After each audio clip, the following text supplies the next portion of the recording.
नमस्कार मंडळी.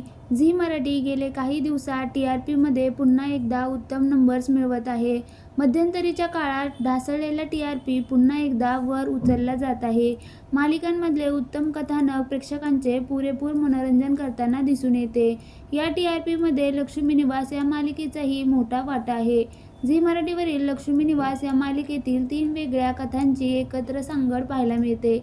यामध्ये लक्ष्मी आणि श्रीनिवास यांच्या घरचे क्षण, भावना आणि सिद्धू आणि जान्हवी आणि जयंत यांच्या स्टोरी यांची एकमेकांमध्ये उत्तम गुंफण दिसते. गेल्या काही दिवसांमध्ये आपल्याला पाहायला मिळत होते की जान्हवीची स्मृती गेल्यामुळे तिला जयंतबद्दल काहीही आठवत नसतं. याचाच फायदा घेत जयंत पुन्हा एकदा जान्हवीशी जवळीक साधण्याचा प्रयत्न करतो. या दरम्यान तो तिच्या माहेरच्यांशी बरेचदा खोटं बोलतो. पण आता समोर आलेल्या प्रोमोनुसार जयंतचा खोटारडेपणा उघड होणार आहे.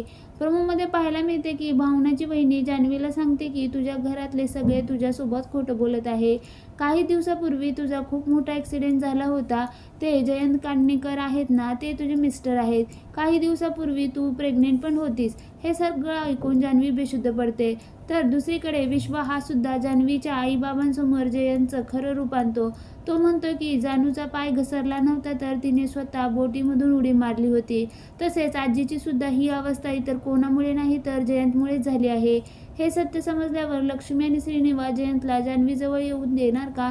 जान्हवीची स्मृती पुन्हा येईल का? तसंच त्यांच्या नात्याचं भवितव्य काय असेल हे येत्या भागामध्ये पाहायला मिळणार आहे. तसंच झी मराठीवर नुकतीच सनई चौघडे ही मालिका सुरू झाली असून आता दीपज्योती ही मालिकाही प्रेक्षकांच्या भेटीला येत आहे. त्यामुळे लक्ष्मी निवास या मालिकेची वेळ बदलली जाणार आहे.